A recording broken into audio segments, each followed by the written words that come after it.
The silver moonlight cast long shadows as the Transcontinental Express thundered across the Wyoming Territory in 1876. Vivian Zimmerman clutched her handkerchief tightly, dabbing at the tears that refused to cease flowing from her good eye.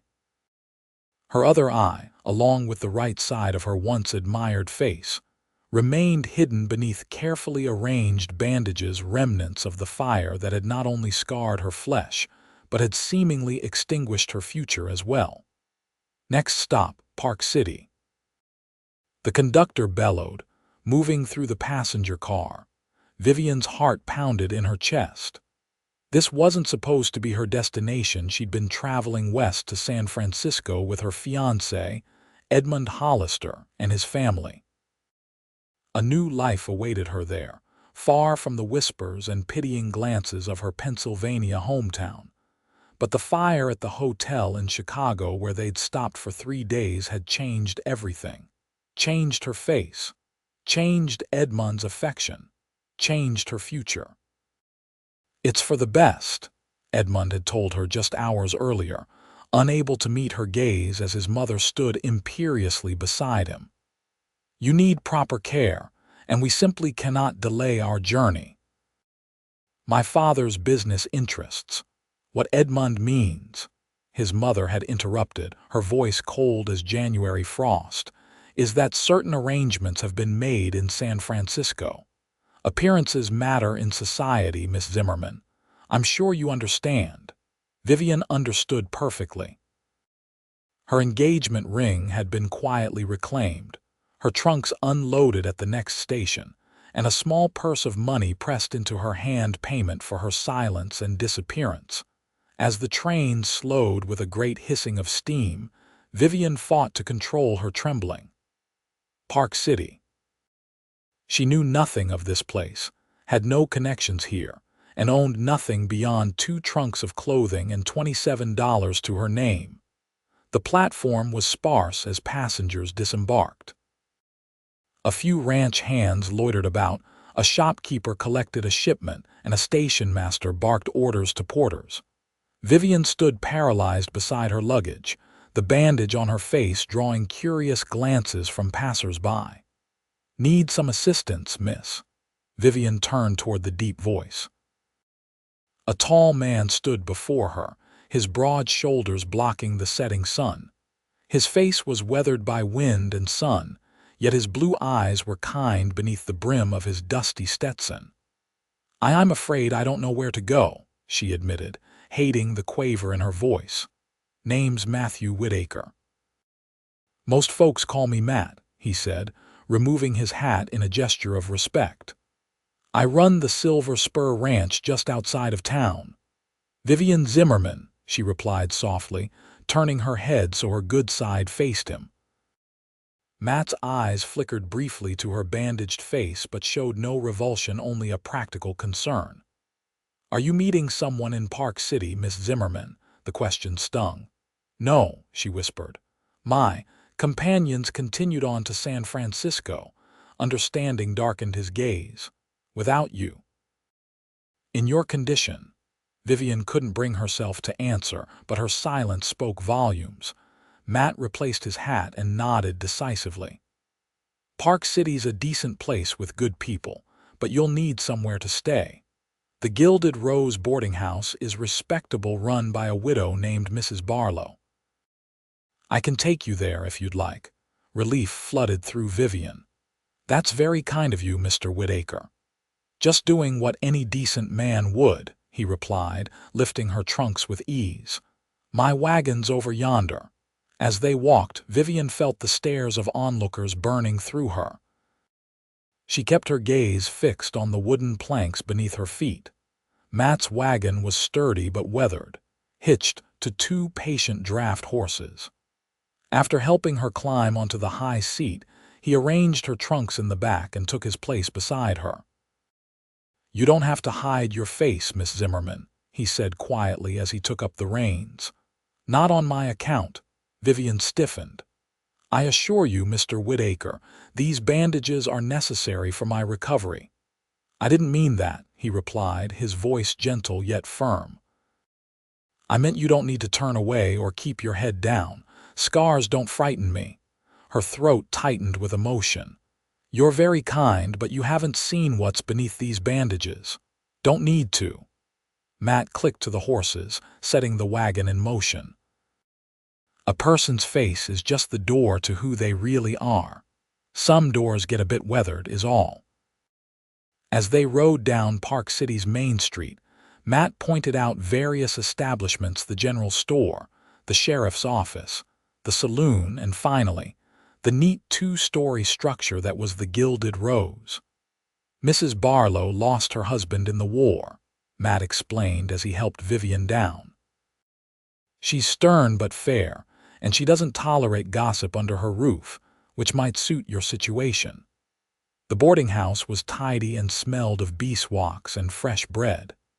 Mrs. Barlow, a stout woman with silver-streaked hair pulled into a severe bun, appraised Vivian with shrewd eyes. "A room for the young lady," Matt explained. "She's new to Park City." Mrs. Barlow's gaze lingered on Vivian's bandaged face, but her expression remained neutral. $3 a week includes breakfast and supper. No gentlemen callers in the rooms, no liquor, and quiet after 9 o'clock. "I run a respectable establishment." "I understand," Vivian said. "Thank you." After negotiating the terms and paying for 2 weeks in advance, Vivian found herself shown to a small but clean room on the second floor. Matt brought up her trunks, setting them carefully beside the narrow bed. "The doctor in town is Dr. Miller," he said, lingering at the doorway. "His office is next to the apothecary. He served as a surgeon during the war. He's seen worse than whatever you're hiding under those bandages." Vivian managed a small smile. "Thank you for your kindness, Mr. Whitaker." "I won't forget it. I head into town every Saturday for supplies," he said, twisting his hat in his hands. "Would it be forward to check on you next week? Make sure you're settling in all right." For the first time since the fire, a tiny spark of warmth kindled in Vivian's chest. "I would appreciate that very much." After Matt departed, Vivian sat on the edge of her bed, overwhelmed by the day's events. She had arrived in a strange town, alone and disfigured, yet somehow had found shelter and perhaps a friend. It was far more than she had dared to hope for when the train had pulled into the station. The following morning, Vivian ventured downstairs to find the dining room occupied by 4 other boarders: 2 school teachers, a clerk from the bank, and an elderly widow. Mrs. Barlow introduced her simply as Miss Zimmerman from Pennsylvania, offering no explanation for her bandaged face. The conversation was polite if somewhat stilted, with the others clearly curious but too well-mannered to ask direct questions. After breakfast, Vivian gathered her courage and asked Mrs. Barlow for directions to Dr. Miller's office. The October air was crisp as Vivian made her way down the main street, keeping her head high despite the stares she received. Dr. Miller's office was small but meticulously clean. The doctor himself was a gray-haired man with kind eyes and a no-nonsense manner. "Fire, was it?" he asked after examining her injuries. "Yes," Vivian replied. "A month ago in Chicago. The doctor there did a decent job with what he had," Dr. Miller said, replacing the bandages with fresh ones. "But I'll need to watch for infection. The scarring will be permanent, I'm afraid, though it may fade somewhat with time." "Will I?" Vivian hesitated. "Will I always look so frightening?" Dr. Miller's expression softened. "You'll look different, not frightening." The human face is remarkably adaptable, and so is the human heart, both in how we see ourselves and how others see us. As the days passed, Vivian established a routine. She took her meals with the other boarders, attended church on Sundays, and visited Dr. Miller twice a week. The townspeople grew accustomed to her presence, though she caught occasional whispers and stares. True to his word, Matt Whitaker appeared at the Gilded Rose the following Saturday afternoon. He stood on the porch, hat in hand, looking somewhat less dusty than when she'd first met him. "Miss Zimmerman," he greeted her with a warm smile. "I hope you're finding Park City agreeable." "It's been better than I expected," she replied honestly. "I wondered if you might join me for a soda at Hanson's Apothecary," Matt said. "They make their own sarsaparilla that's mighty refreshing." Vivian hesitated. She had ventured to the necessary places in town, but had avoided social situations. The thought of sitting in a public establishment, being stared at while she tried to sip a beverage with half her face bandaged, filled her with dread. Matt seemed to read her thoughts. "They have a little garden out back with a table, private-like, no one to gawk at you while you enjoy your drink." His consideration brought unexpected tears to her eye. "That sounds lovely, Mr. Whitaker." Hanson's Apothecary was busy with Saturday shoppers, but Matt guided her through the store to a small door that led to a charming garden where herbs and medicinal plants grew in neat rows. A wrought iron table and 2 chairs sat beneath an apple tree, offering shade and seclusion. "Mr. Hanson lets me sit out here sometimes when I'm in town too long," Matt explained as they settled at the table. "The saloon's not to my taste, and a man gets tired of sitting on the wagon seat." A young boy brought them 2 fizzing glasses of sarsaparilla. Vivian sipped hers carefully, trying to avoid soaking her bandages. "May I ask what brings you to Wyoming territory, Mr. Whitaker?" she asked, eager to direct conversation away from herself. "Call me Matt, please," he replied, "and it's a common enough story." Came west after the war, fought for the Union. Couldn't settle back into Virginia life afterward. Worked as a ranch hand, saved my money, and eventually bought a small spread when this area opened up. Nothing fancy, but it's mine. Do you run the ranch alone? Got a couple of hands that help with the cattle. My sister Ruth keeps house for me, came out after our parents passed. She'd appreciate another woman to talk to sometime, if you ever felt up to a visit. The invitation hung in the air between them. Vivian stirred her drink with the small glass straw. "That's very kind, but I'm not much for socializing these days." "Understandable," Matt said easily. "The invitation stands whenever you're ready."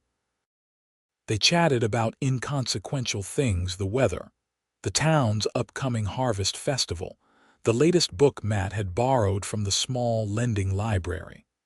Not once did he press her about her past or her injury, and not once did his eyes linger uncomfortably on her bandaged face. As they walked back to the boarding house, Vivian found herself relaxing in his company.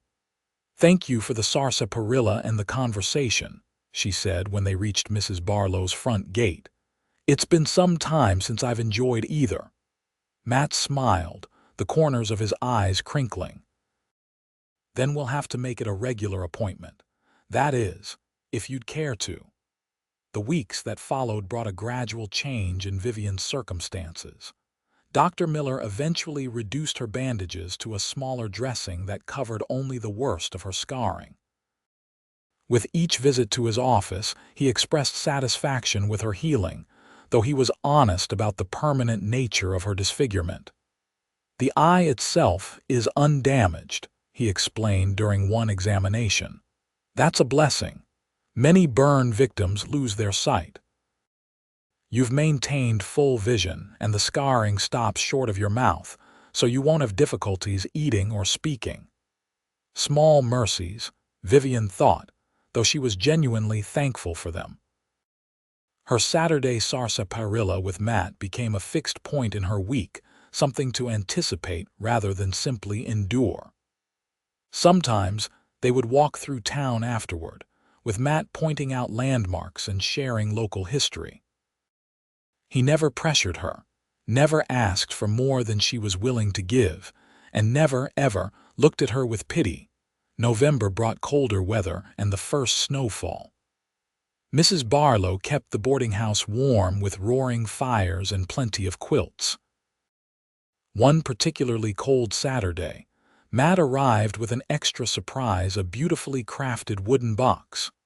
"Made it myself," he explained somewhat bashfully as they sat in their usual spot in Hanson's back garden, now moved indoors to a small alcove due to the weather. "Thought you might like something to keep your personal items in." Vivian ran her fingers over the smooth wood, admiring the simple but elegant carving of wildflowers along the lid. "It's beautiful, Matt. Thank you." "Ruth says I have too much time on my hands during the winter months," he chuckled. "Keeps me busy when the snow's too deep for ranch work." "How is your sister? You speak of her often, but I've yet to meet her." Matt's expression brightened. "She's well, bossy as ever. She's been asking when you might visit." He paused, studying her face. "The invitation still stands, Miss Zimmerman." Vivian looked down at the wooden box, tracing the carved petals with one finger. The thought of meeting someone new, someone who would see her scars for the first time, filled her with apprehension. Yet she couldn't hide forever. "Perhaps next week," she said softly, "if the weather permits." Matt's smile was worth the fear the promise inspired.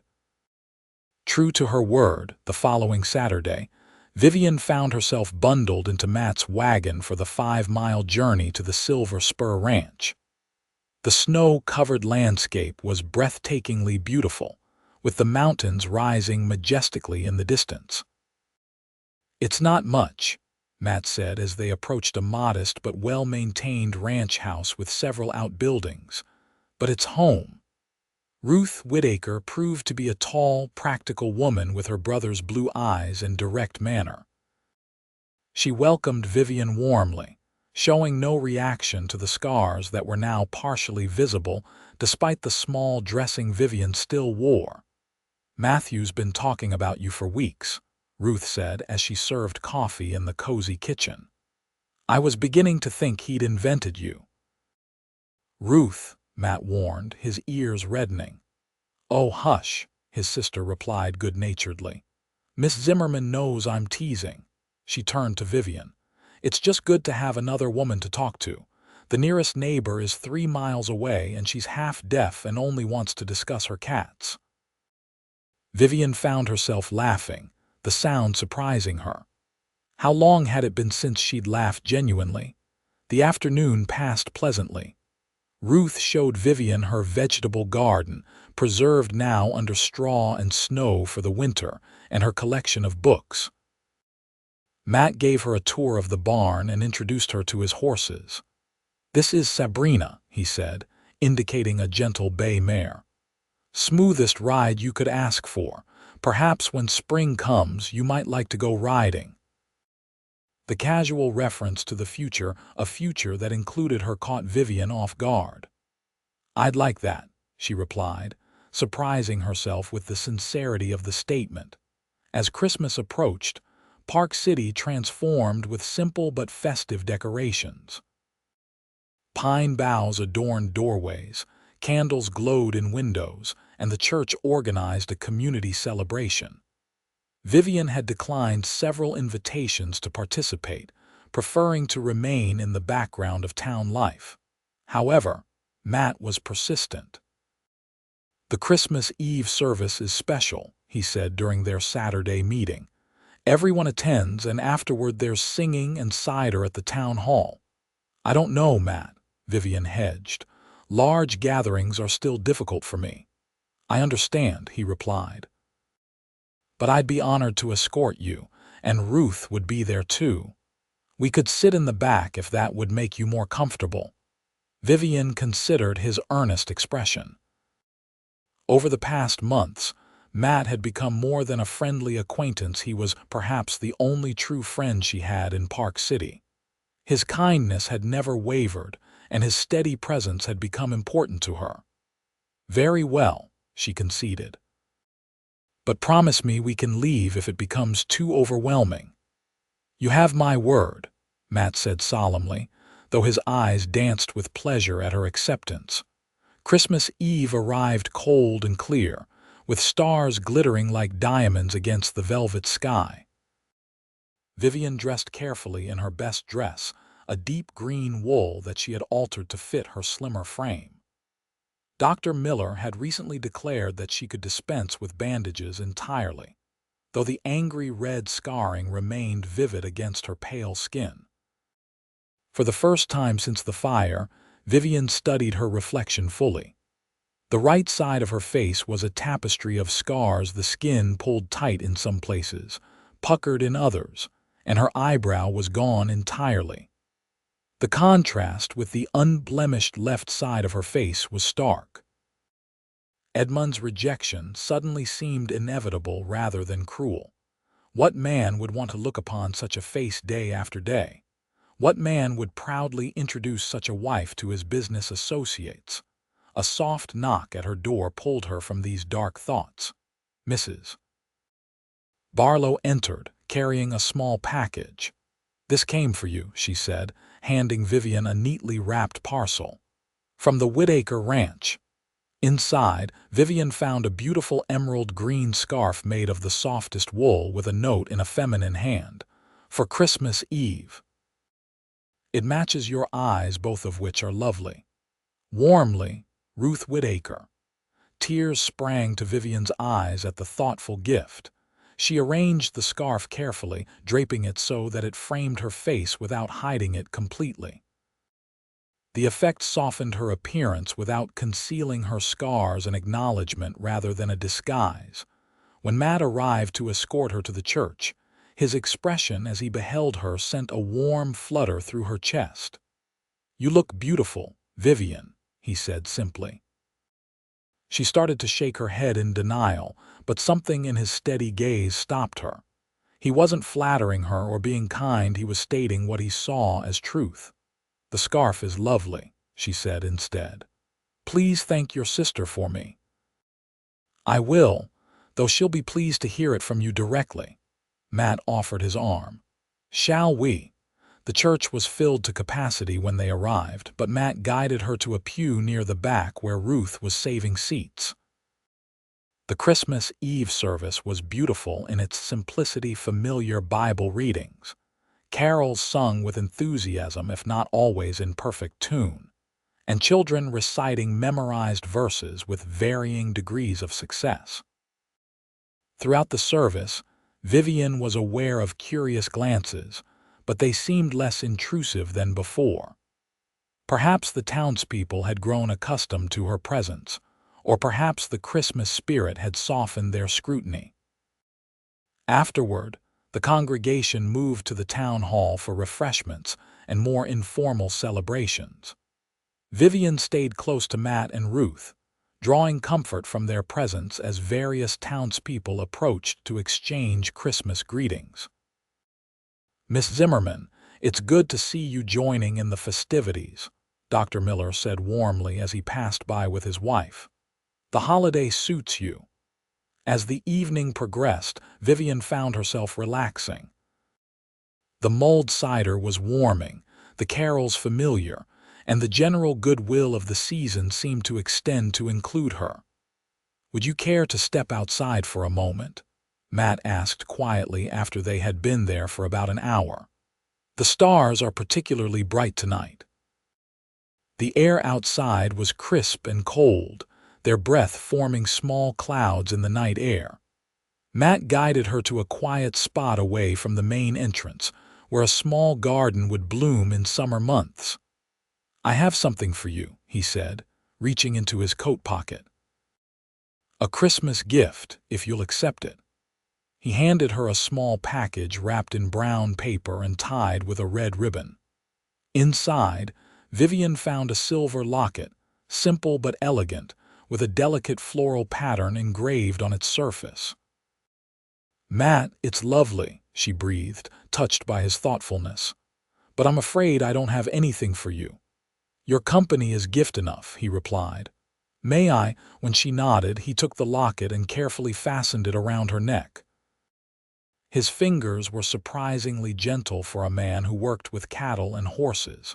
"Vivian," he said, his voice suddenly serious, "I've grown very fond of you these past months."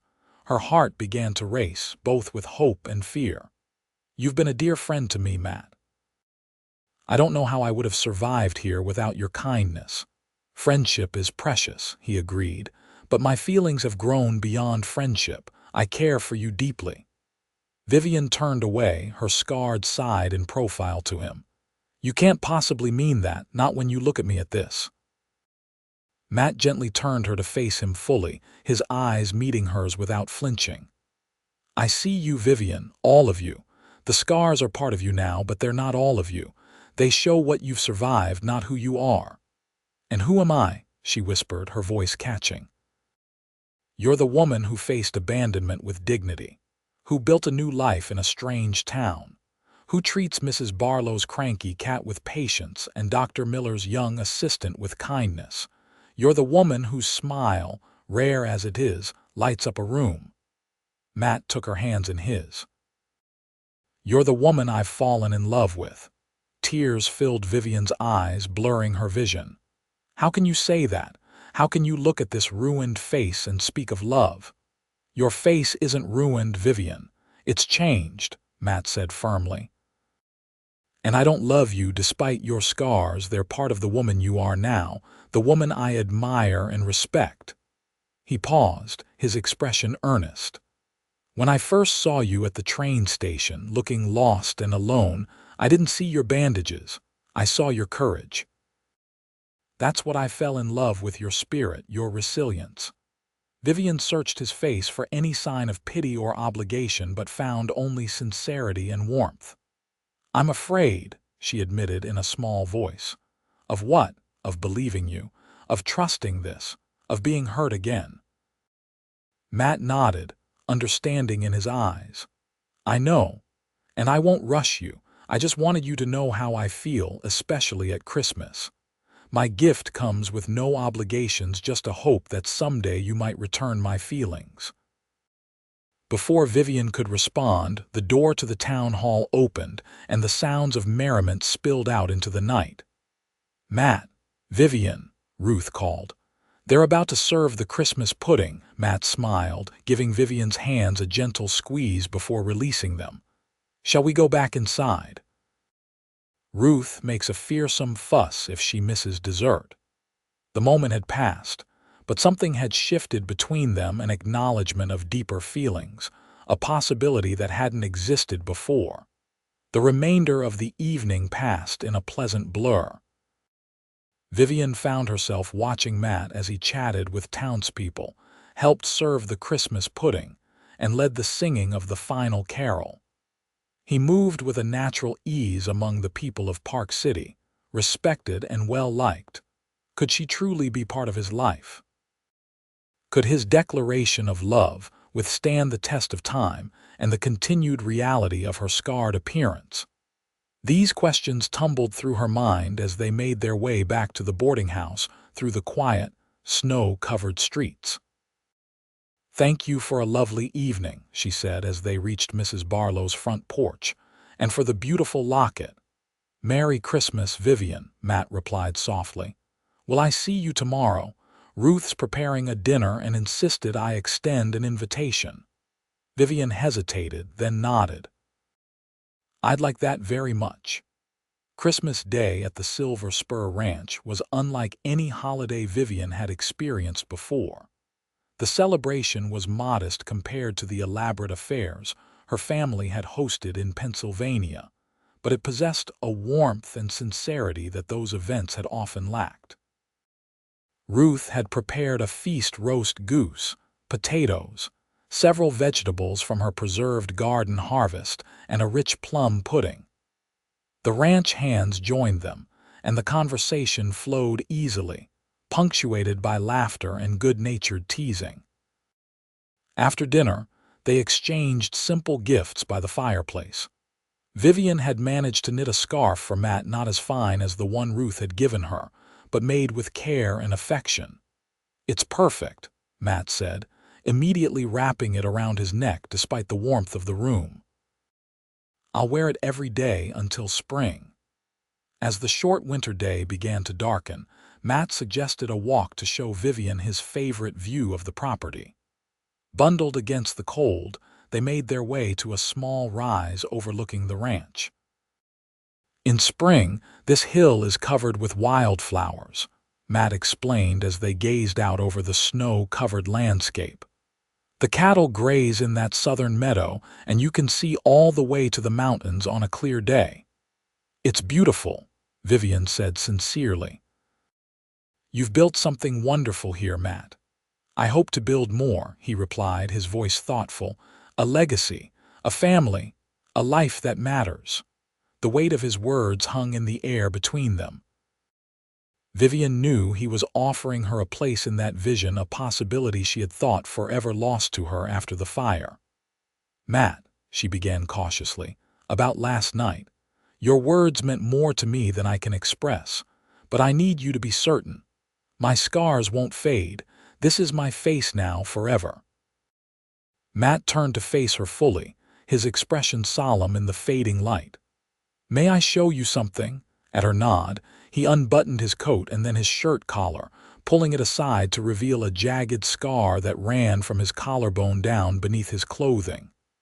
Shiloh, he said simply. Doctor said it was a miracle I survived. I carry other scars too, some you can see, some you can't. Vivian reached out, her fingers hovering above the scar before gently touching it. I never knew. We all have scars, Vivian. Yours are more visible but no more defining. Matt took her hand, pressing it against his chest where his heart beat steadily beneath. This is what matters. Who we are, how we love, what we build together. Looking into his eyes, Vivian felt something shift within her, a wall crumbling, a fear receding. For months, she had defined herself by her disfigurement, seeing it as a barrier to any future happiness. But Matt saw beyond it, through it, to the woman she truly was. I think, she said carefully, that I'm falling in love with you too, Matthew Whitaker. His smile was like sunrise breaking over the mountains, radiant and full of promise. Slowly, giving her time to withdraw if she wished, Matt leaned forward and pressed his lips to hers in a gentle kiss. It was a beginning, tentative and sweet, and full of possibility.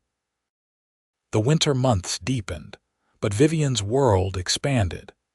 She began spending more time at the Silver Spur, developing a genuine friendship with Ruth and learning the rhythms of ranch life. Matt courted her properly, taking her on sleigh rides when the snow was deep, bringing her small gifts when he came to town, and writing her notes when ranch work kept him away for days at a time.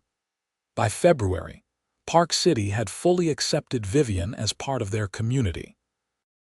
The stares had ceased, the whispers had faded, and she was simply Miss Zimmerman, the quiet young woman who helped at the church charity bazaar and who was being courted by Matt Whitaker from the Silver Spur.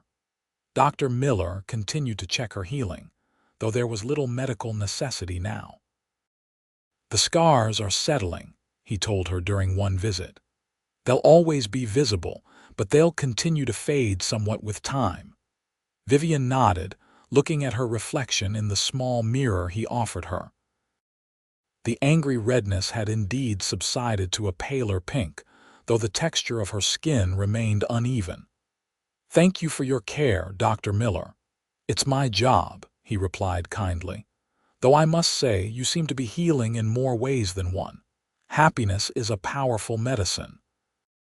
In March, as the first hints of spring softened the Wyoming landscape, Matt asked Vivian to become his wife. They stood on the same hillside where they had walked on Christmas Day, now showing the first green shoots of coming wildflowers.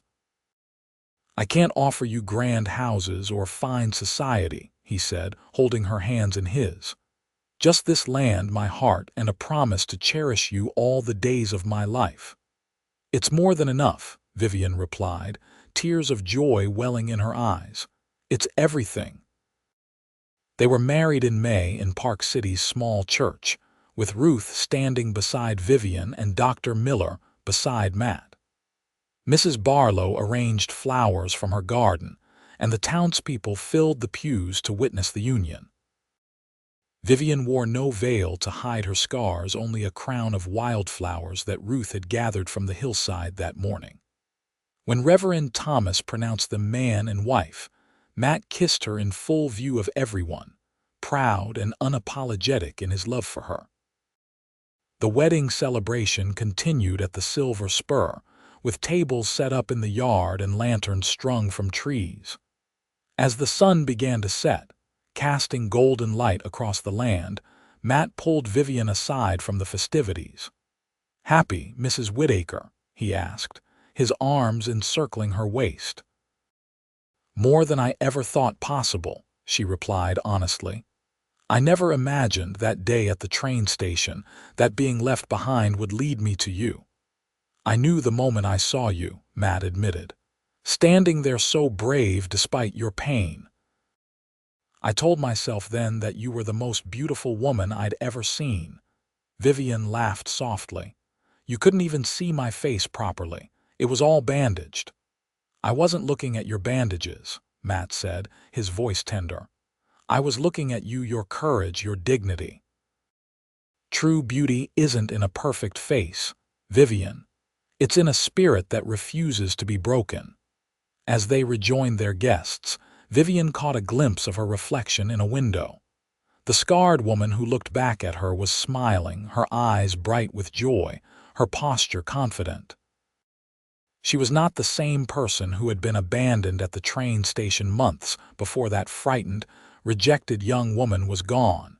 In her place stood Vivian Whitaker, loved, accepted, and finally, truly beautiful. The years that followed brought challenges and joys in equal measure. The Silver Spur prospered under Matt's careful management, growing to become one of the most respected small ranches in the territory. Ruth eventually married a widowed shopkeeper from Park City, though she visited often and remained a cherished part of their lives. In their third year of marriage, Vivian gave birth to a son they named James, after Matt's father. 2 years later, a daughter followed, Elizabeth, named for Vivian's mother. The children grew up strong and healthy, viewing their mother's scarred face simply as part of who she was, with no more significance than the color of her hair or eyes. When James was 6, he came home from school one day troubled by something a new boy had said about his mother's appearance. Vivian sat him down and gently explained the story of the fire and how she had come to Park City. "And then Papa found you at the train station?" James asked, his young face serious. "Yes," Vivian confirmed. "When everyone else saw only my bandages, your father saw me." James considered this, then nodded with the simple acceptance of childhood. "Papa always says you're the prettiest mama in Wyoming territory." Vivian laughed, hugging her son close. "Your father is a very wise man." As the children grew, so did the ranch and their connection to the community. Vivian began teaching music to local children, having rediscovered her own love of the piano when Matt surprised her with an instrument for their 5th anniversary. She helped organize the town's first proper library and served on committees to improve the school and church. On their 10th wedding anniversary, Matt presented Vivian with a leather-bound journal. Inside, on the first page, he had written, "For my beloved wife, whose beauty grows more radiant with each passing year." That evening, after the children were asleep, they sat on the porch of their expanded ranch house, watching as stars appeared in the darkening sky. "You ever wonder what happened to Edmund?" Matt asked unexpectedly. "Or his family?" Vivian considered the question. It had been years since she had thought of her former fiancé or the people who had abandoned her. "Not really," she admitted. "That life seems to belong to someone else now." "If they could see you today, they'd regret their decision," Matt said, a hint of fierceness in his tone. "I don't," Vivian replied, taking his hand. "If they hadn't left me at that station, I might never have found you. I might never have discovered my own strength. Sometimes what seems like the end is really just the beginning." Matt brought her hand to his lips, pressing a kiss to her palm. "You know, that first day when I told you that you were beautiful to me, I meant it with all my heart. But the woman you've become, the wife, mother, and pillar of our community, your beauty now outshines anything I could have imagined then." Vivian leaned her head against his shoulder, contentment filling her completely. The scars on her face had faded somewhat over the years, but they remained a visible reminder of the fire that had changed her life's direction. Once, she had seen them as a mark of rejection and loss. Now, they were simply part of her story, a story of resilience, of unexpected joy, and of a love that saw beyond surface appearances to the heart beneath. "I love you, Matthew Whitaker," she said softly, "for seeing me when I couldn't even see myself." "And I love you, Vivian Whitaker," he replied, his arm tightening around her. "Just as you are, just as you've always been to me, beautiful." As they sat together in the gathering darkness, the lights of their home glowing behind them and the vast Wyoming sky stretching endlessly above, Vivian offered a silent prayer of gratitude for the fire that had scarred her, for the train that had brought her to Park City, for the people who had rejected her, and most of all, for the cowboy who had looked beyond her bandaged face and seen the woman she truly was and the woman she would become.